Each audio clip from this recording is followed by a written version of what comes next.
Are you a businesswoman who is finding it challenging to get your ideas across and make a point?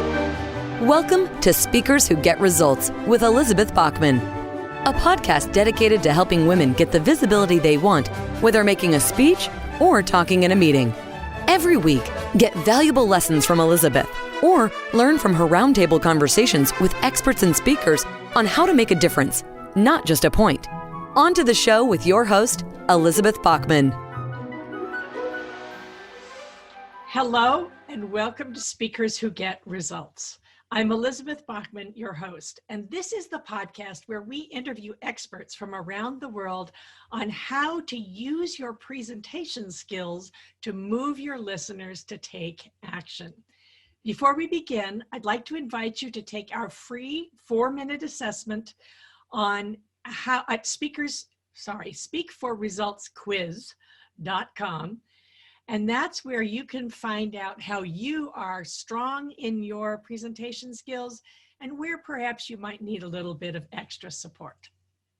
My guest today is the wonderful Kelly Swanson. Thank you so much. Kelly's one of the first people I wanted to interview, and she was so busy in all the various things she has going that it's taken me until now to actually nab her for an interview. So Kelly, I'm delighted to have you here. Nice to be here. I wish there was a better reason for me having all this new time on my hands, but silver lining is that I do get a chance to sit down with you and your group, and you're one of my biggest fans, Elizabeth, so it's my pleasure. Well, I have to say, I realized this the other day that people don't often hear when they've made a difference in somebody's life, and I have to say that, Kelly, you gave me a line that I have been using for the last 2 years. I was telling a story, it was a good story, and you said, oh, tweak this, tweak this, tweak this. And I went, perfect.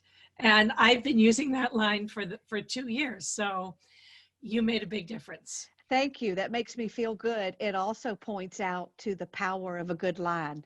I'm sure you know with many of your clients that often we underestimate the power of each word that we say and how it's put together. And if you're still talking about a line 2 years later, that's proof positive. Well, you know, we still use Shakespeare, so that's been going on for several centuries. So I want to, before we start off with your official bio here, this is the short version because she's done so many things. Kelly Swanson is an award-winning storyteller, comedian, motivational speaker, Huffington Post contributor, and cast member of the Fashion Hero television show, which is airing on Amazon Prime. She's also the author of Who Hijacked My Fairy Tale, The Land of If Only, The Story Formula, and The Gutsy Girl's Pocket Guide to Public Speaking. Love that title. She was a featured entertainer for Holland America Cruise Lines, a keynote speaker for the International Toastmasters Convention, and has keynoted major conferences and corporate events from coast to coast. Kelly's wacky wit and powerful stories have charmed hearts and tickled funny bones for over 15 years. You must have started when you were 12, right? Yes, of course. Yes, of course. Yes. In addition to her role as a funny motivational speaker, Kelly teaches people how she does it by sharing what she's learned about connecting and engaging to have more influence in business through the use of one tool, strategic storytelling. Sharing her own powerful journey through short story and the formulas she discovered, you come to that magical place where the art of story meets the business of persuasion. Thank you, Kelly. Welcome to Speakers Who Get Results. Nice to be here. Thanks for having me. So I'd like to start off with the question I ask all my listeners, all my interviewers, the guests, is if you could share the stage with somebody who's no longer with us, who would it be? What would you ask them? And who should be listening? I'm not going to be, you're not going to be a fan of mine after I answer this question. Okay. Because it's a great, great, great question. And just to be transparent, y'all, anybody listening, I already had an idea of what question she was going to ask me. And I kind of, in my mind, boiled it down. As I tend to do, I changed the question. So that just kind of tells you who I am. And it came down to me, who, if you could meet somebody in history, would it be? And what would you say when you're sitting there talking to them? So I went through all these, well, who should I say? You know, I'm like, well, okay, I should say Gandhi. I mean, come on, who are the people I should say? So I went through the list of, you know, well, if I want to be an intellectual, I should choose somebody maybe from history or Shakespeare. And I was like, oh, I'm a storyteller, I should choose Shakespeare. And went through all those. It couldn't land on anything. And then I said, okay, wait a minute, let's be selfish. If you can really meet somebody in history, you know full well you'd go find Elvis, and you'd go find Lucille Ball, and you'd go find Carol Burnett. Wait, she might not be dead yet. Well, you didn't say, you just said history. That could be yesterday. Well, so I went through all these people that if I could go find them and sit down and, well, what would I say? And then I went, no, I don't want to do that. I mean, that's an interview. I could go read a book. It's probably written down somewhere. This is welcome to my brain. And then I went, no, you know what? Maybe I want to go to a time in history. And I'm like, well, what time would I want to go to? Would I want to go there to be there at a revolution? Or would I want to be there when something's invented? I got all twisted up over that. And then I said, no, right? Humor's everywhere. So then I said, you know what, Kelly? I'll tell you the trigger. As I was thinking of this, I'm scrolling Facebook just to see if there's any answers there, if maybe somebody's already asked and answered the question and I could steal theirs. And I saw this video do you remember the movie, The Greatest Showman? Yes, right. Okay, I love that. But there's a video going around of I don't know what they call it when you meet when you're green lighting a movie, when you're hearing the songs for the first time and you're trying to sell it. Well, there's a video when the bearded lady, I don't know her name in real life, is singing the song, This Is Me, for the first time. But Elizabeth, they're probably, I'm sure they're in New York City. They're in some, dumpy classroom looking place. They're all in jeans and t-shirts sitting around conference rooms tables. And she sings it for the first time. And the other people are getting up, and the atmosphere and the energy becomes electric. I tell you, that video is better than any scene in the show, in my opinion, because you're watching these people as they see the show take birth. And I went, that is my answer for Elizabeth. I would not choose someone. And I'm not even sure I'm going to narrow it down to what time in history. I would want to sit in the room where creation was happening. It could be in that room. It could be in the room with the writers from Seinfeld when they wrote one of their most famous episodes. It could be, I would love, and not just watching. I want to be like, I mean, if this is imagining, why can't I add that element where I get to be, as they said in Hamilton, in the room where it happens. So in that, it's not exactly what you asked, and it's probably, many more minutes than you wanted me to explain it, but that's the trip I took to answer your question. Well, that's really fun, because this is what I love about asking this question is you get such interesting answers, and it gives a little glimpse into who the person is. I've often, I was asked this question way back at the beginning of my opera career. And I've thought about it often since. I've used this question many years. And I've often thought it would be interesting to have a comedy panel with Shakespeare, Moliere, Oscar Wilde, and maybe Cole Porter. So it was somebody from 4 different centuries. First of all, they probably wouldn't be able to talk to each other because the English language has changed, humor has changed. But I'm thinking it would, or maybe even just Oscar Wilde and Cole Porter. We get a couple of gay boys together. It would either be the most fun ever, or the absolute worst dinner party you've ever done, because each one would want to be the only star and they would all hate each other. So that, that one might happen too, that kind of thing. Oh, I was going to say that comedians are not known for being funny in their personal lives all the time. And I've Yes. often heard that some of those dinner parties where comedians are invited can actually turn out to be the most depressing things, because comedians aren't necessarily in private who they are on stage. I thought that was interesting. I'm a nutcase though. I'm funnier off stage than I am in what I create, in my own opinion. Well, that's half the fun. Well, this is why I've got you here then. I've got something that's unscripted, but partly things that you talk about a lot, because I've been wanting to talk about using humor and stories as a tool. And particularly since what I do is help people present themselves in business, why is storytelling important in business, and why is humor important? Great question. One that I get a lot, because people assume that humor and storytelling is what happens in the entertainment world and has no place in business, and or in speeches or presentations or sales pitches. And the answer to your question is, well, I'm going to answer first with a question to anybody listening. In whatever business you're in or whatever role you have, how important is it for you to persuade someone? How important is it for you to get someone to do what you want them to do?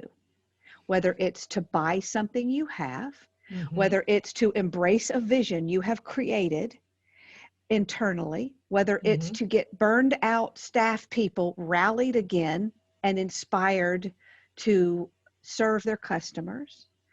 I would make the case that every single one of us is in the business of persuasion. Whether it's on our job description or not, we are constantly trying to influence other people with an idea, with a product, with a cause, whatever that is. And so if anybody's already nodding to that, then the next statement I would make is that the key to persuasion is not in telling people what to do, but in making them want to do it. It's not in just giving them the information. It's in how it's wrapped. It's not just in changing the way they think, but it's also in changing the way they feel. Those aren't my opinions. Those are just basic tenets of persuasion. So I would bring you to the place where I think we all would agree that our ability to connect and our ability to persuade is based on how well we are able to connect and engage with our listener on an emotional level. And emotion is key, because that's how somebody thinks, that's how somebody feels about you, your product, and themselves. And so then I would take it, we're doing a lot of if-thens here, and so if connection and engagement is important, and if science says and proves that data can't do that, then what can? And the research is now backing all of this up, that story is one of the greatest tools you have to wrap data in an emotional way, to connect and engage with that person you're trying to influence. And humor is also another tool. Humor to me is so valuable because we're trying to get past crossed arms. The person in our audience, our buyer, they don't automatically trust us. That's not the natural intent. So we need to get them to believe us. The cardinal rule of sales, it's been around forever, is that people buy from people they like, trust, believe, and feel like they know. Yeah. And humor, if done well and not offensively, humor allows you to become more human to them and become more likable. They buy you first. And that is critical. And one thing that many people in their presentations, whether it's sales presentations or speeches or whatever, they tend to forget and jump straight to the here's what you need to know without developing that trust or getting the buy-in for why it matters. So that's a long-winded way of saying why story matters, and humor to me is a component of story. You know, one of the things that I've often said, I work with a lot of people who are really, really smart about something complicated. And then they hire me when they need to be more concise or more compelling when they're speaking. And quite often I get a pushback from someone where I say, you know, tell us, use a metaphor, tell a story.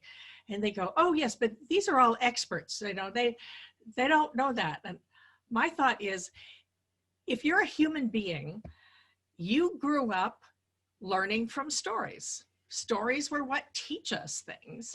And, you know, you grew up on fairy tales. You grew up on children's books. You grew up on, you know, Barney even, or something like that. So it still it connects to the your emotional core, and buying decisions are emotional. We do know that one.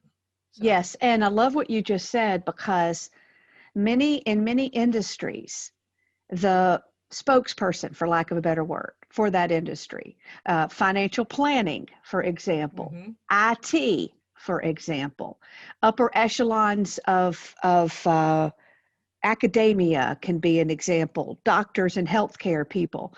There are a lot of people who speak an entirely different language than the person they're talking to. Now, of course, it's English, but your vocabulary, it's your context. The words you use are totally different. Your financial planners are a great example, and they know this. They know that the person listening to them, their eyes are glazing over and they have no idea what you just said. Same thing with IT. When your industry has its own terms and its own vocabulary, you forget that. And what I love about it is that you just put it so beautifully, Elizabeth. Story gives them, your listener, a context they can understand, an analogy. Because when you step inside this story, for example, I was a guy that sold computer services. He said, my people, they don't understand at all what their computers are doing, and it's very confusing. So I said, let's create a story about a refrigerator. Explain to me what it is you do, using an analogy. And he said, oh, it's like a refrigerator in a commercial bakery, and everybody's buying stuff and they're throwing it in and it's getting spoiled and they're wasting money and nobody's watching the refrigerator. He says, that's what I come along and I do. I clean out your refrigerator. I save you money, you know. And now I couldn't tell you for the life of me really what this guy did. But when he told me that story, I believed him, because I can understand the context of a refrigerator and buying ingredients. It's universal. It's something we can all relate to. And here's how persuasive it is, Elizabeth. I've got no idea if he's even right, but I believed him, because if this was true over here, then I assumed it would be true in his case as well. So you bring up a brilliant point about story giving people, finding common ground in a context that your listener can understand. So one of the things that I've loved about you is you tell stories about an imaginary town, and the stories have lessons in them, which of course is what the stories we learned as kids are. You know, the little engine that could, that says, I think I can, I think I can. That teaches a kid to keep trying. Talk a little bit. This isn't exactly what I had planned to ask you, but I have the opportunity. I've got you, so I'm gonna ask you. Talk a little bit about the town that you discuss and the world that you have created. Okay, that's weird. We're going there, huh, Elizabeth? Yeah. Long story short, I've been a writer my whole life. Not a good writer my whole life, mind you. It's taken me a while to become even just good enough for my own standards. But I was also a picked on kid growing up. And for not to give you too many details, we all have our own story of the way, you know, of our childhoods. But my main theme was being by myself and be invisible and be, I don't know, it was a very, I don't know, I'm making it sound gloomy, but you were picked on. People, you were bullied.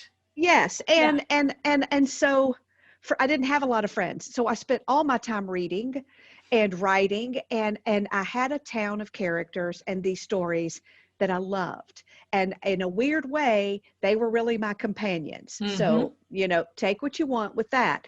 And so they were just for me. And the older I got, I would just write these stories of these ordinary people. Now, they were based on people. They were based on things I saw. A fictional town, fictitious town, however you say it, I think gave me the freedom to talk about people. And you wouldn't know who I was talking about because I could put it in Pride's Hollow. But everybody says, are these stories real? Are the people real? And I'm like, yes, they're real. I can see every one of them. And yes, the stories are real. They really happened. They just happened to have happened to somebody else. So Yes, exactly. it very much like Garrison Keillor's Lake Wobegon was my Pride's Hollow. And they make me laugh and they make me feel good. And maybe people can understand what I'm saying, but I can sit at the computer and they just begin to talk. And and then I step back. My husband's like, what are you laughing at? I'm like, you have got to see what Harriet did when she learned to drive. And they almost surprised me as much as anybody else. Now, all that, I'll wrap it up by saying that's always been something in my head and in my world. And something for me, and I would tell my stories at family reunions. I became an English major because I didn't know what else to be. The only ambition for me was get married, have kids. I thought that's all you did. You went to college, meet a husband, whatever, game over. My life didn't work out that way, but still. So after college, I took a writing class with a bunch of teachers, and we had to tell our stories. And I told one of them, thinking, big deal. And they're like, oh my God, your story's great, but the way you tell it's even better. Will you come to our school? I started telling them to kids and blah, blah, blah. And I went to the National Storytelling Festival. I saw storytellers. I'd never heard of them before. Somebody said, you should check out Garrison Keillor. I started reading his stuff, Stuart McLean out of Canada. And I went, oh, that's what I want to be. That's what I want to be. I want to tell my stories, which you can imagine how proud my father was to hear that my college education was going to go to this. And what I'll just say finally is 20 years ago, I entered the speaking business. Out of the storytelling world, I took a look around and I said, uh-oh, nobody's doing anything like this. This is weird. It's too different. They don't want me to be this. I need to be something else. And I buried every one of my characters. I stopped telling their stories. I stopped writing them, and I started going to try to be a funny motivational speaker. Now, I was successful and a lot of doors opened, and I don't regret that journey, but every year, every decade, I kept saying, I wish I could tell those stories again. I want to bring them back, but where do they belong? Long story short, COVID hits, and I do everything I know to do business-wise. I'm at the end of my rope like everybody else is. What do we do now? And I went, you know what? I've spent a long time creating a living. Now it's time to create a life. I'm going to bring them back. I'm going to write. I don't care if nobody likes them. I don't care. I know we're on a tangent here. Sorry, but you opened the door. No, I love this. But it's time to do what's been on my heart. And the scary thing is, talk about the worst time ever to do it, to pick something not marketable. And I don't care. I'm going to do what brings me joy, launch them on YouTube, come out as an artist, for lack of a better way to put it, in conjunction with Patreon, and build up followers. And I've already got the first 2 episodes filmed. I'm writing the others. The video people are working on it. And I don't know if people will like it. And for the first time, I don't really care, because they bring me such joy. And last thing I'll say, the whole show is about bravery. An old man dies and leaves everybody in Pride's Hollow money on the condition that they do something brave. And so every episode are the things that people did to be brave. So it's not just stories, which kind of morphs now the discussion back into story as a tool, because they're not just stories to tell. They are stories to impact the world, to help them think, she's telling my story, to help people go, what would I do if I were brave? And to push them to a new place. So thank you for asking. And sorry, everybody, we got off tangent, but I believe things happen as they should. And you might have just heard what you needed to hear. I think so. I think so too. And, and I love what you said about story being a tool. And here's how we can do this. And especially when things are tense, there's a chance for people to just get lost in your stories and maybe learn something. And Yes. that's the other thing, is that you learn that it's not just a cop show with a chase and, and in 25 minutes you've arrested the killer and everything's resolved, that sort of thing. It's also not a hero's journey. It's not Yeah. I always tell people, we're not writing for TV. We're not writing novels. We're not writing movies. Put that whole world aside. We're not going as deep as a hero's journey and this happened. No, we're in business. Our goal is to persuade. The story is a tool to get a reaction. So you need to know what you want the tool to do. What do you want them to think, feel, or do as a result of hearing this story? Every story has a point to it. So Yes. that's the biggest shift that I have to get people to cross is this isn't just creative writing. We are using this to find a character that mirrors your buyer, where the conflict mirrors what your buyer is going through, where the emotions are similar, and you're using the words they use. It is very strategic.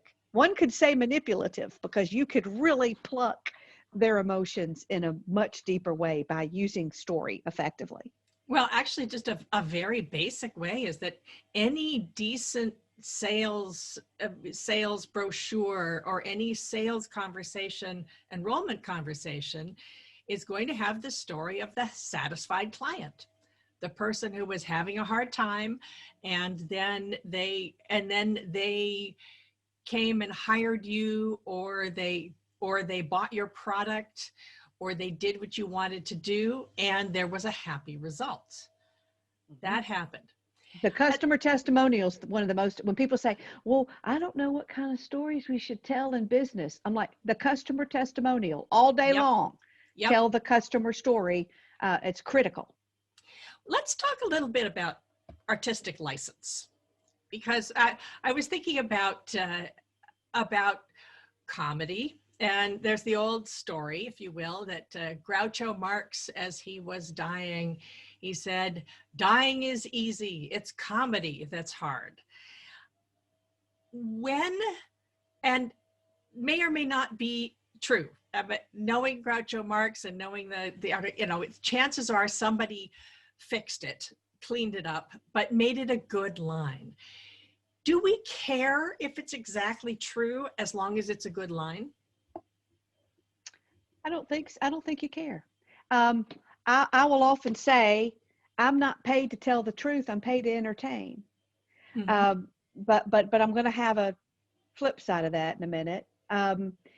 When people will come to me and say, make this story better, but you're not allowed to change one detail of it because I will not change anything. This is exactly the way it happened. I'm like, well, then fine, pick a different story because that one's boring.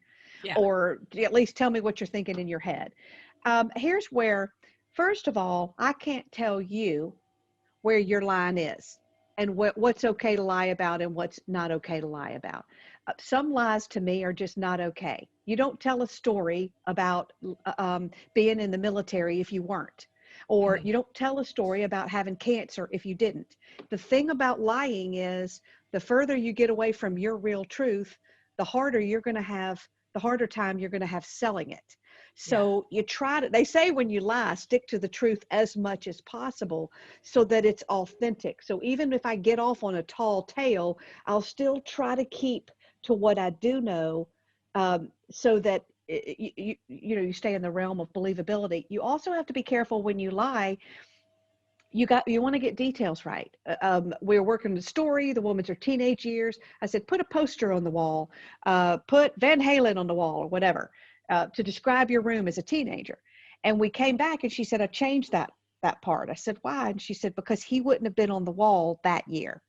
The timing was off. And even though an audience might not pick up on it on a subliminal, whatever level, something may feel off, that it doesn't add up. So the more you start lying, the more you start opening the doors. But comedy is comedy. People don't think you're telling it's exaggeration. I mean, and we do that when I talk about chub rub and my sequin, my pants rubbing together, and I sound like I was running over kitten tails. I mean, was it technically that loud? If I tell a joke and my husband's favorite song was this, but I changed it to say it was this.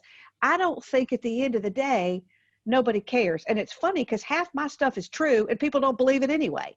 They're like, oh, that didn't really happen, did it? So I hope that, but everybody, that's a big question people want to know is how much can I stretch the truth? Because there is a lot of, and one thing I'll say is you're telling this story. As soon as you told me that it was a Tuesday and it was really a Wednesday, you've already let the cat out.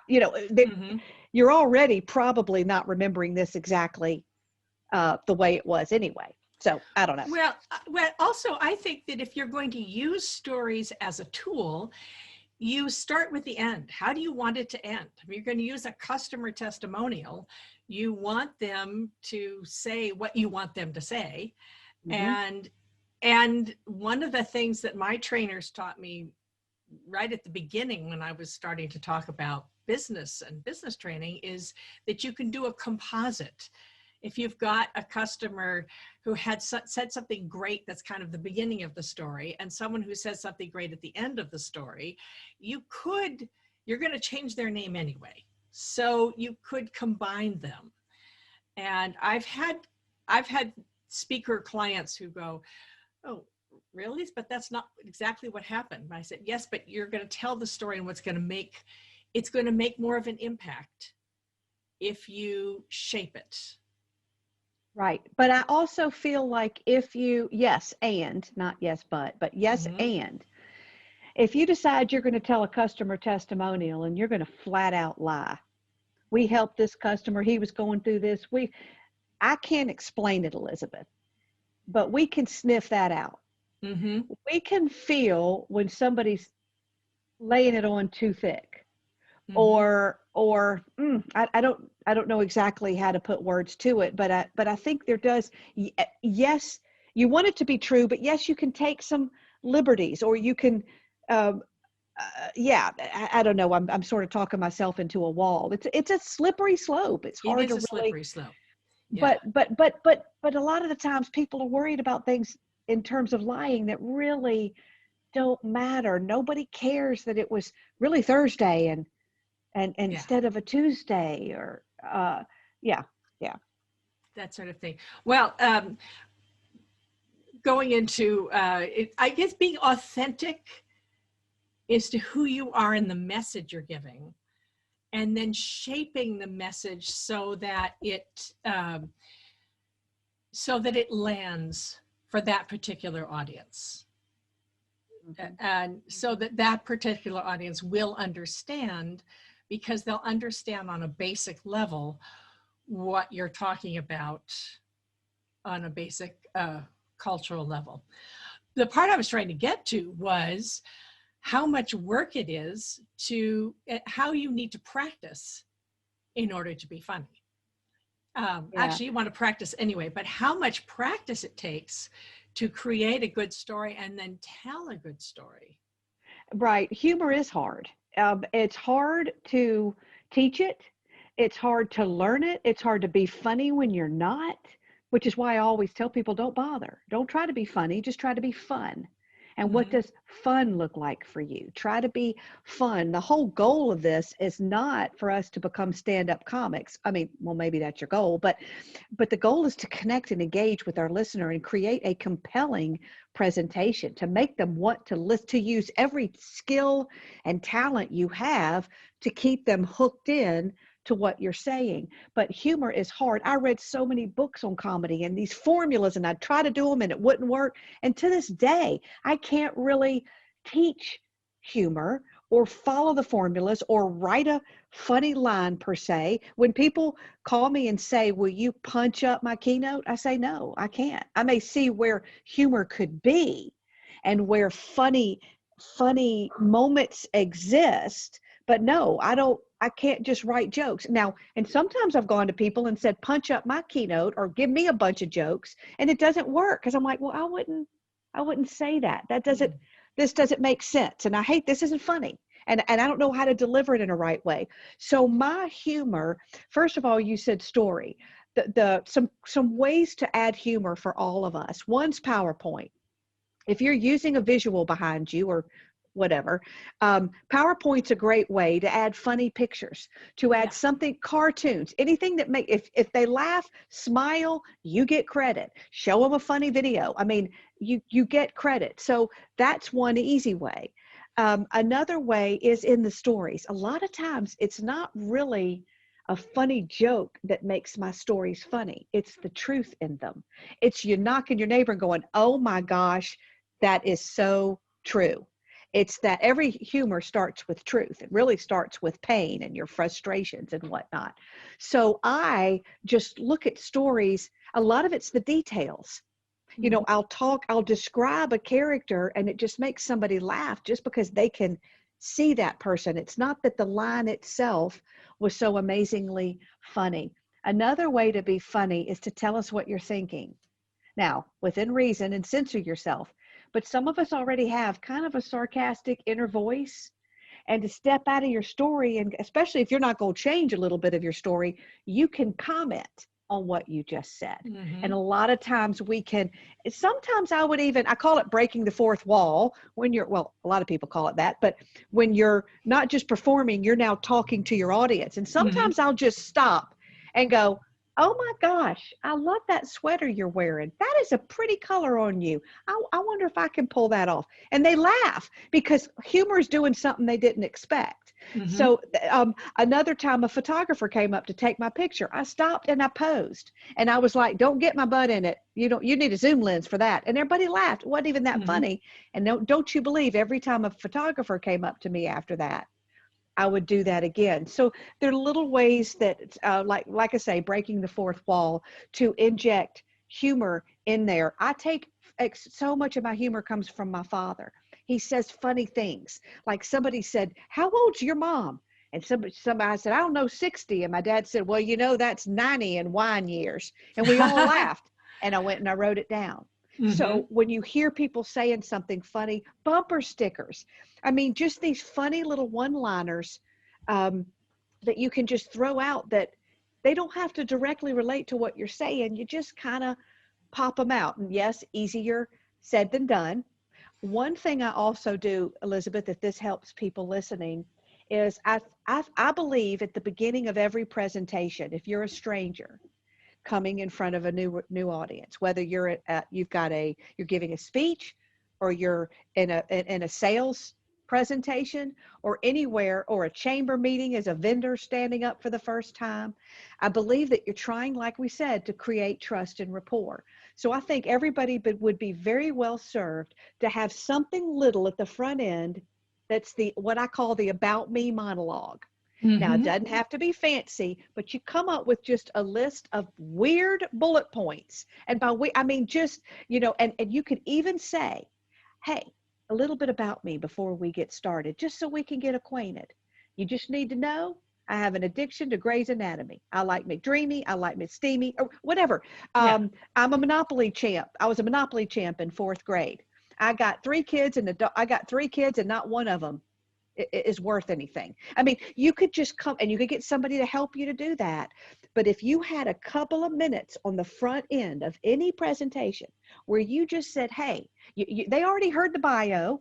That's the professional part. I mean, where you become human to them. And one easy way is to talk about where you're from and come up with some funny things about, you're from Portland when, and you can look it up on the internet. And you'll find, maybe you say you grew up on a farm.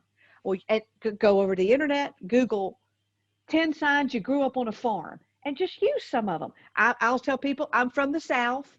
I'll go ahead. Now, usually I'll say, let's go ahead and get this out of the way in case you can't tell from my accent. I'm from Jersey. And they all laugh. They all laugh because it's not what they expected. I know what you're thinking. That's another way to get humor. I know what you're thinking. Motivational speaker. I thought she'd be skinnier. That gets a huge howl because, half of them are thinking, not expecting their motivational speaker to be plus size. So I know they're going to laugh at that. And then I'll say, I'm from the South. Now, let me tell you, you may not be there. Let me tell you a couple things. You're from the South when, and then you can just say whatever it is. Where I come from, you can say anything about anybody as long as you started off by saying, well, I don't mean to be ugly. Then you throw in a couple, I'm just saying, and you wrap it up with 3 little words. Everybody know those 3 little words? Bless your heart. You know, and I may talk a little bit about that. So I believe that wherever anybody is from, or how you grew up, or maybe if you're from another country, it's fun to create those fun things, you know, when you're from another country. And you're almost kind of poking fun of where you come from, and you're allowed because it's yours. So those are some really good ways to easily add humor and just loosen up your audience right away. Yes, exactly. Exactly. That's really wonderful. Kelly, this has been just so much fun. And I know there's so much more people can learn from you and can do from you. Tell us, what's one thing we should think about, actually, for people who are worried they don't know how to be funny? You said something about fun before. What can you leave us with one thought of how to deal with humor, how to use it? And I'll go on a smaller scale rather than a bigger, because humor can easy. Let's say easy. You're right. It's don't try to be funny. Don't try to be somebody you're not.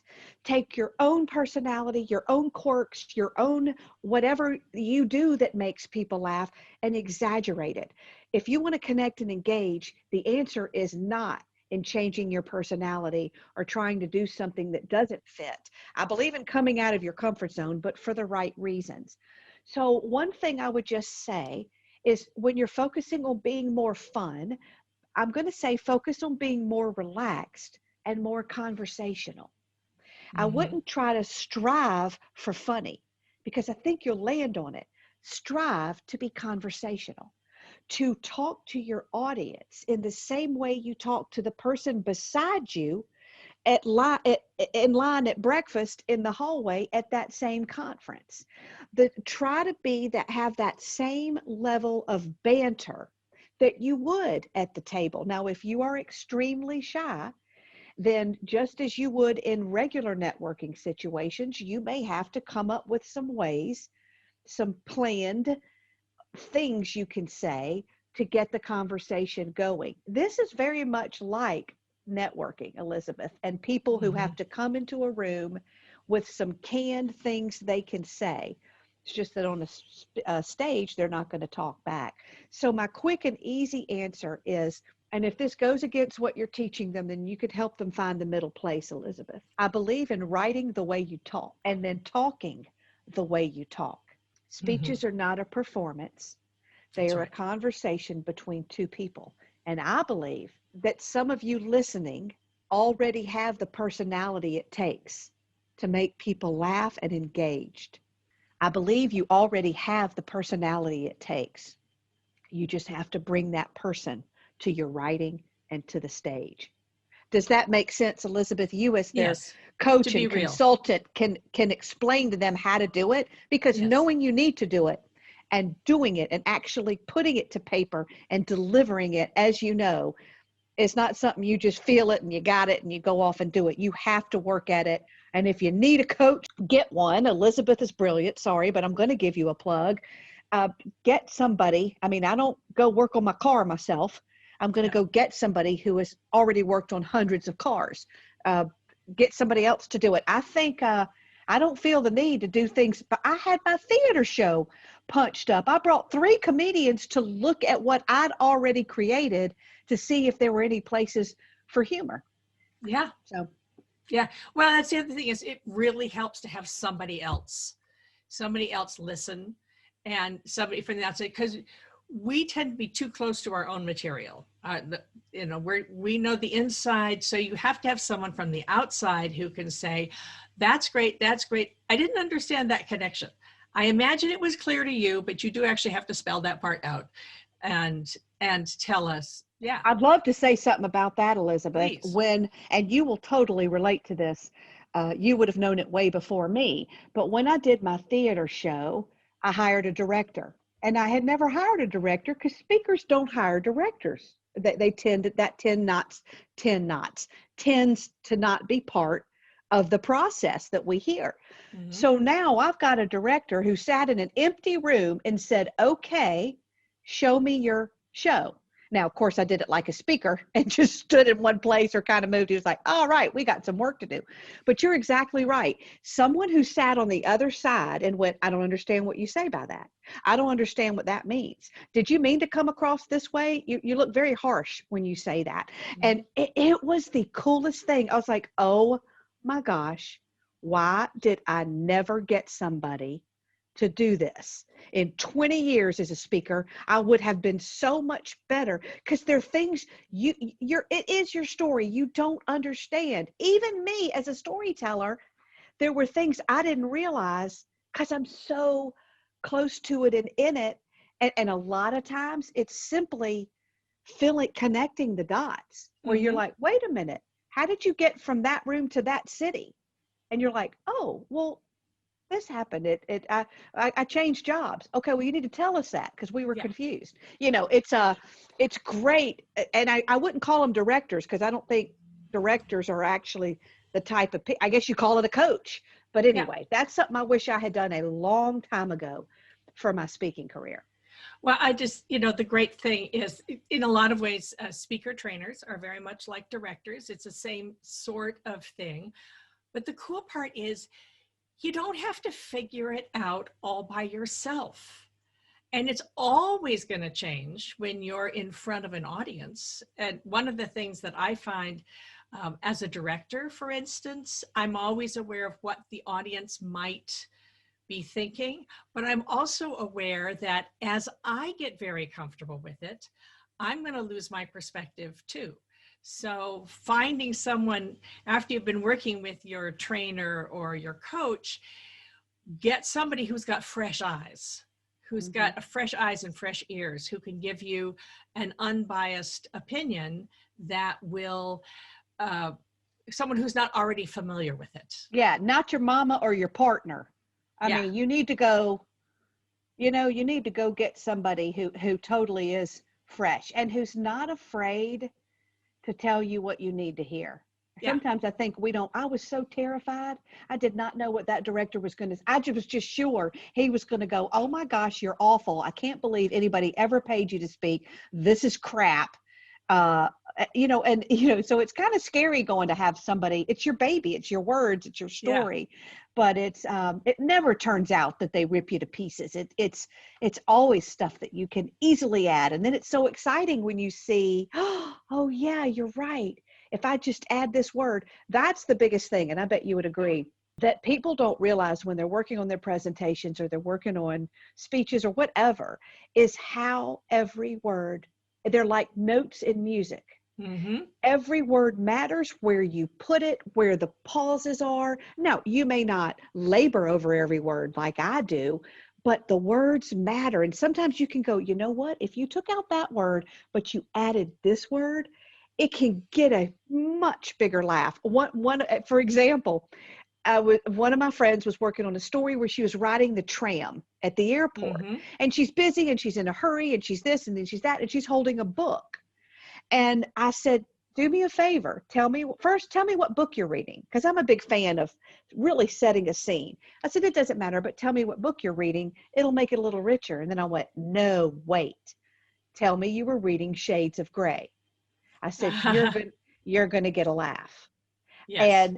And you could tell she was like, all right, whatever. Okay, I'll tell him I'm reading Shades of Grey. And the line was better. It doesn't sound as funny here. But sure enough, she comes back and she went, oh my gosh, you would not believe. I said that, I said, I'm on the tram. I got my such and such, and my Shades of Grey. And she said, they busted out laughing.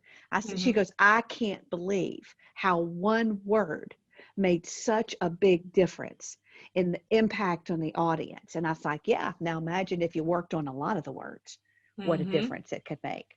And that's what we're trying to do, is impact that audience, whether it's a standing ovation that gets you, or having them line up to buy your book, or just stay awake. Yeah. And really, actually, what I find is I talk about polishing your sound bites. So we're getting into speaker geek territory here. It's like, is it, if you're doing conversations, you're doing presentations a lot, you don't necessarily have to get every single word polished. If you're doing a keynote speech, yes. But in general, you'll have your taglines, your stories, your short nuggets that you can drop in there. And that's what, it's important to get those right. So those are truly polished and that you can understand them. So though I will tell you the one that Kelly helped me with, the story I was helping with, when I tell the story of when I first walked on stage at the age of 5, and my mom said I was the best damn bunny rabbit to ever grace the stage of the Hillside School, and I was hooked. Well, to be absolutely honest and truthful, the first job I had, I was a frog with a paper mache frog hat, and I would ribbit, ribbit, ribbit. But frog is a word that you speak in the back of your throat and is a word that's hard to understand. Bunny rabbit has consonants and it fits together. Even just rabbit is hard, but if you say bunny rabbit, everybody understands. And yes, I did play a bunny rabbit when I was 6, not when I was 5. You know, there is that much of truth in it, but it's polishing it so that people will understand. It's also, yes, I call them tweetables sometimes because they're the things people tweet from your speech, the phrases they pull out because they're like, or like the bumper sticker. And you're right. Having those anchors is very important. And even in business, it's not even just, yes, it's speaker geek talk, but it's in a presentation in business. It's that phrase that they can hang on to and repeat and remember, and it lands. I mean, have you ever heard somebody go speak and then you go back to tell, somebody about it and you can't really repeat any of it? Yeah. And so I think it's also very helpful that I like stories to have one, but I also like in every module of content to just have that power phrase, that one sentence that, boom, you get it. And it's like in my a keynote I'm working on right now, I'll say, well, the quickest way out of the dark is to be somebody else's light. That's an example of one. Those just one. And I'll really make sure I say it right. I mean, I won't say, well, if you want to get out of your own rut. And, I've always found that the fastest way is just to kind of focus and serve somebody else. See how that gets all that you want them tight and powerful. Less is more. Yes. I love that. Kelly Swanson, thank you so much. Thank you so much for coming on Speakers Who Get Results. You are one, I've been a big fan of yours for many years, and I'm so honored to have you join us here. The feeling is mutual. Thank you. And I'd love to come back sometime. And thanks everybody for listening. I really appreciate it. I will bring you back anytime. We'll do that. We'll have to do this again. This has been Speakers Who Get Results with my wonderful guest, Kelly Swanson, funny motivational speaker. And I want to remind you that if you're interested in honing your presentation skills, take our free assessment. It takes about 4 minutes at speakforresultsquiz.com. That's www.speakforresultsquiz.com. And I'll see you on the next one. We have just concluded another great episode of Speakers Who Get Results with your host, Elizabeth Bachman. If you got value from today's episode, please feel free to share us with your friends and colleagues. You may also visit elizabethbachman.com for additional resources. Be sure to tune in every week for new episodes, and thanks for tuning in.